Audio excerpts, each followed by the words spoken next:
Bonjour, alors je vous fais cette vidéo concernant une notification que vous avez sûrement dû apercevoir dans Zoho CRM ces derniers jours, concernant la future désactivation du module activité. Alors je sais que certains d'entre vous ont peut-être paniqué en lisant cette notification, et donc je fais cette vidéo pour vous expliquer un peu ce qu'il en est. Alors premièrement, il faut savoir que le module activité englobe en quelque sorte trois sous-modules. Le module tâche, le module réunion et le module appel téléphonique.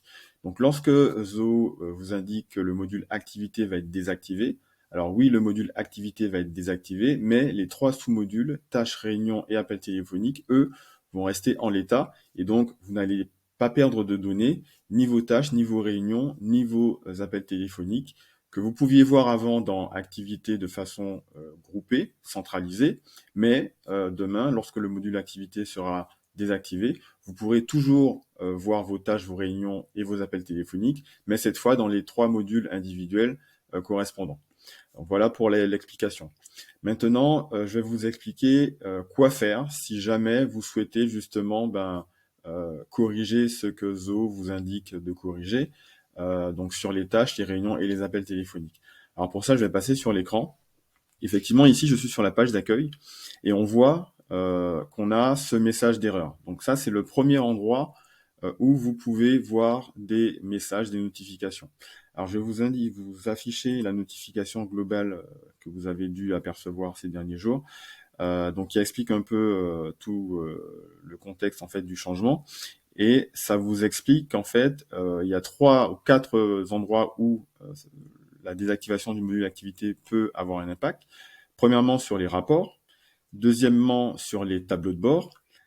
Troisièmement, sur les donc home page components, ce sont les composants de la page d'accueil, donc c'est ce que j'ai affiché juste avant. Et quatrièmement, sur les KPI de Zoho Motivator. Alors ça, c'est très particulier et de mémoire, je ne pense pas que vous l'utilisez. Donc ça, on va mettre de côté. Mais en tout cas, sur les trois premiers points, effectivement, c'est des choses qui, potentiellement pour vous, seront impactées.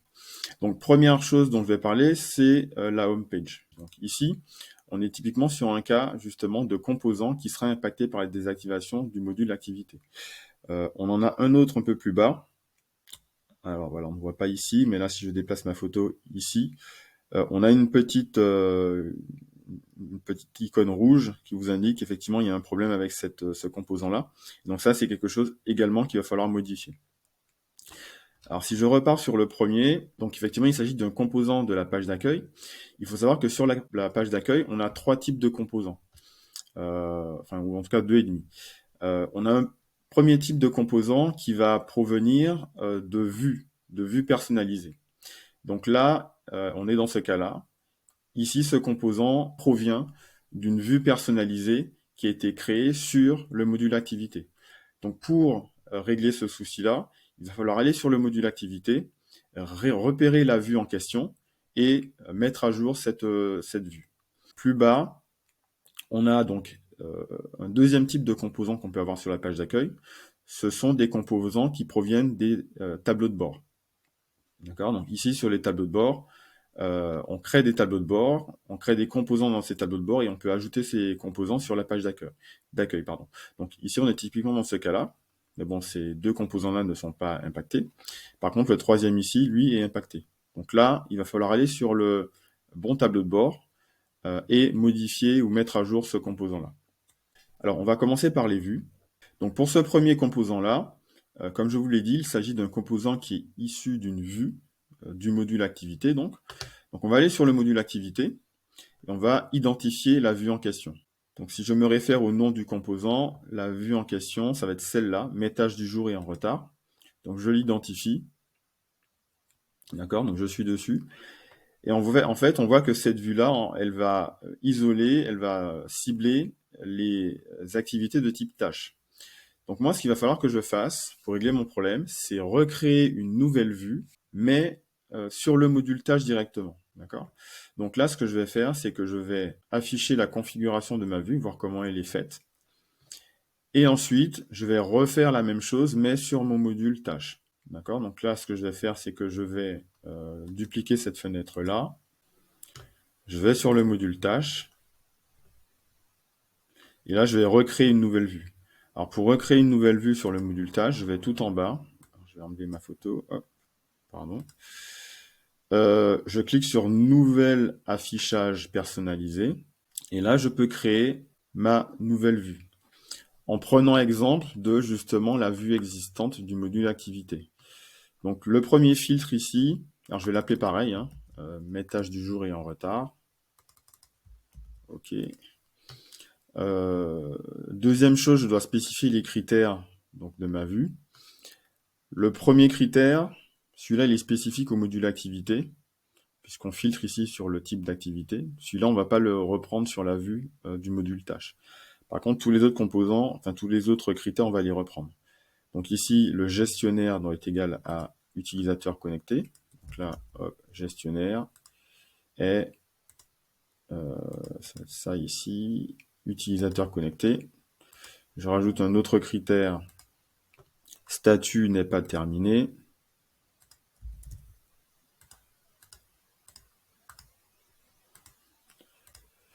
Je rajoute un autre critère, date d'échéance, donc jusqu'à hier.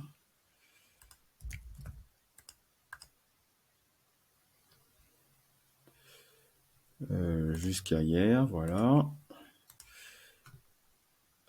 Quatrième critère, date d'échéance, aujourd'hui. Et non, c'est pas ça. Hop, aujourd'hui, voilà. Alors, il faut faire attention parce que parfois dans les vues, il y a des opérateurs logiques différents. Donc sur les 3 premiers critères, on avait des et. Là, on a un ou. Donc là, je vais mettre mon ou en cliquant simplement ici sur le texte. Et ensuite, je dois aussi mettre à jour mon modèle de combinaison de critères. C'est-à-dire que là, je vais devoir modifier ce texte-là pour que ça corresponde à ce qu'il y avait sur l'autre vue. Donc de mémoire, il faut simplement isoler le ou ici. Donc je change les parenthèses. Voilà, ça devrait être bon. Et là, j'enregistre ma vue. Troisième étape, je reprends les mêmes colonnes que sur la vue existante. Donc, j'ai objet, je vais rajouter, alors type d'activité, comme j'ai dit, c'est spécifique activité, donc je ne vais pas le reprendre. Je rajoute relatif à, contact, date d'échéance, donc relatif à, contact,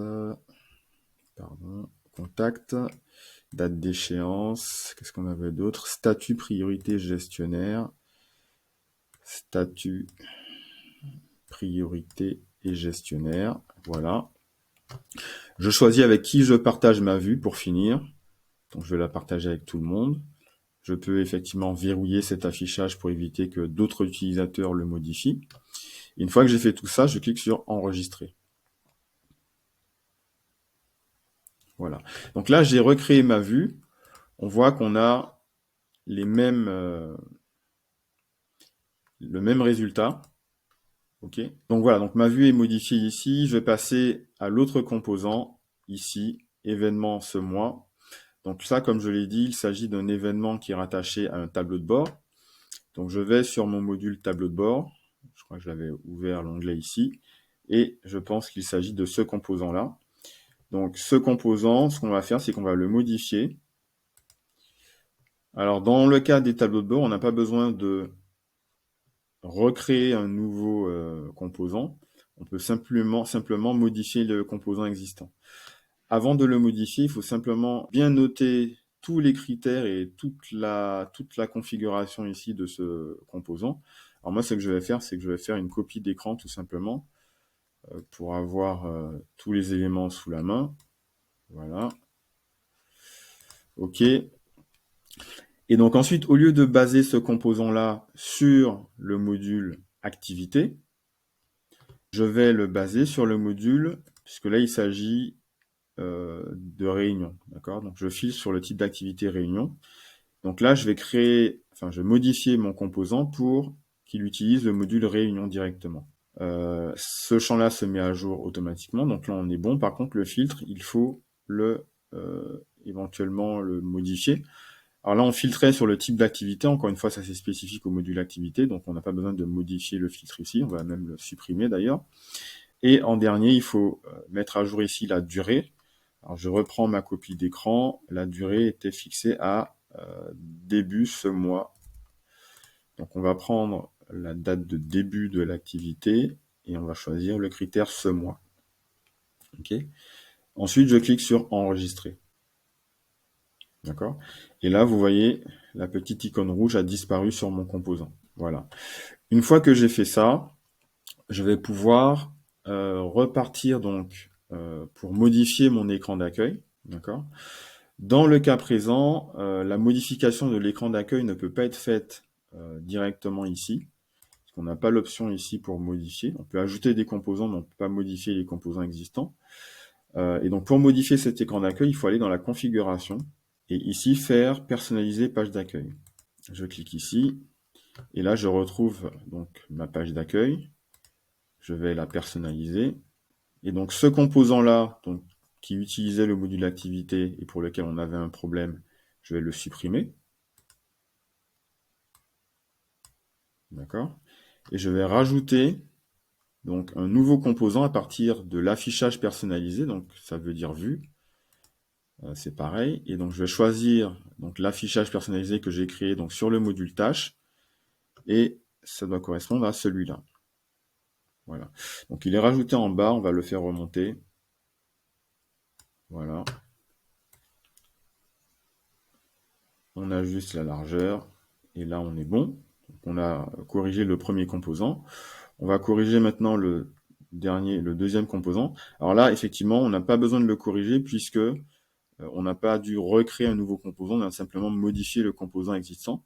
Donc les modifications qu'on a faites sont reprises sur la page d'accueil directement. Donc une fois qu'on a fait ça, on est OK. On va cliquer sur enregistrer. D'accord. Et si je retourne sur mon écran d'accueil, je n'ai plus de message ici et je n'ai plus d'icône ici. Donc là, on est bon, on a corrigé notre page d'accueil. Alors maintenant, on va s'attaquer au rapport. Donc pour ça, je vais dans mon module rapport. Bien entendu, ce ne sont que les rapports en relation avec les activités qui vont être concernés. Donc là, dans ma liste de dossiers, je clique sur le dossier activité. Vous devez sûrement avoir un dossier équivalent dans votre Zoho CRM. Et là, par exemple, si je clique sur le premier rapport, rapport tâches et réunions, j'ai effectivement le message m'indiquant qu'il y a un problème qui s'affiche. Ça veut dire que ce rapport-là, je vais devoir le recréer. Avant de le recréer, il faut simplement comprendre comment il est construit. Donc pour ça, je vais dans Modifier. Et là, j'ai le détail justement de la construction de mon rapport. Donc je vois qu'il est basé essentiellement, en tout cas qu'il reprend essentiellement les données des tâches, mais il aurait pu très bien reprendre les données des tâches et également des réunions, auquel cas j'aurais dû créer deux rapports distincts, un rapport pour les tâches et un rapport pour les réunions. Là, je ne vais recréer qu'un seul rapport, donc un rapport pour les tâches. Donc ce dont j'ai besoin pour recréer mon rapport, ce sont donc d'une part les colonnes qui sont sélectionnées pour mon rapport. Éventuellement, le cas échéant, je vais également pouvoir reprendre la configuration des groupes de lignes, des groupes de colonnes et des colonnes d'agrégation. Et deuxième chose également que je vais devoir reprendre, ce sont les filtres. Donc, dans cette partie-là, si jamais j'ai des filtres qui sont définis, je vais également les reprendre dans le nouveau rapport. Ok ? Donc, j'ai ouvert la configuration du rapport existant. Je vais créer un nouveau rapport. Donc, je retourne ici sur mon module rapport. Je clique sur le bouton créer un rapport. Je choisis mon nouveau module, donc à partir duquel créer le rapport. Là, on a vu qu'il s'agissait du module tâches. Mais si je devais créer un rapport donc à partir des réunions ou alors des appels, je choisirais donc le bon module ici. Donc là, je choisis tâches. Je clique sur continuer.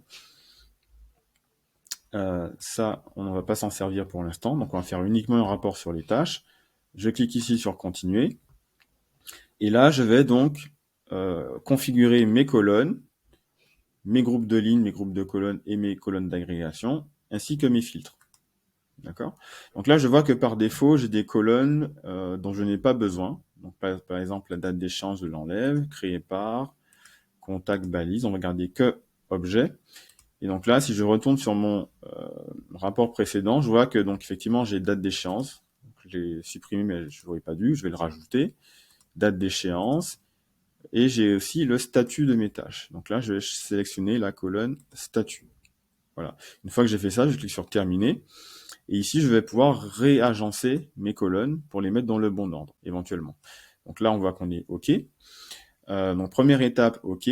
Deuxième étape, donc ça aurait été les filtres. Mais bon, là, on n'a pas de filtre créé pour le rapport existant, pardon. Si jamais il y a des filtres créés pour le rapport existant, vous pouvez donc créer les nouveaux filtres dans le nouveau rapport en cliquant ici sur le petit plus. Et là, en reprenant ce qui est défini pour l'ancien rapport. D'accord? Et ensuite, vous cliquez sur enregistrer. Et une fois que vous avez configuré tout ça, vous cliquez sur le bouton enregistrer.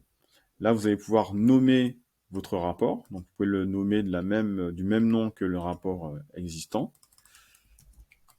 Voilà. Vous sélectionnez un dossier ou le stocker. Alors, s'il n'existe pas de dossier adéquat, alors moi, je vais le mettre dans le dossier activité. Mais s'il n'existe pas de dossier adéquat, vous pouvez créer un nouveau dossier. Et là, je clique sur enregistrer. Alors, effectivement, il me dit, alors, c'était pas une bonne idée, mais bon, il me dit qu'effectivement, le nom du rapport existe déjà. Donc, je vais changer le nom et je vais mettre ce nom-là. Là, c'est bon. Et donc, mon nouveau rapport est créé. Et donc là, effectivement, sur ce nouveau rapport, je n'ai pas de message d'erreur. Et l'ancien rapport, ben, du coup, je vais pouvoir le supprimer puisque ben, j'ai créé un nouveau rapport. OK ? Donc voilà pour ce tutoriel. J'espère que vous allez pouvoir le mettre en œuvre. Si jamais vous avez des questions, n'hésitez pas à me contacter. On verra ensemble comment je peux vous aider. Merci beaucoup et à bientôt.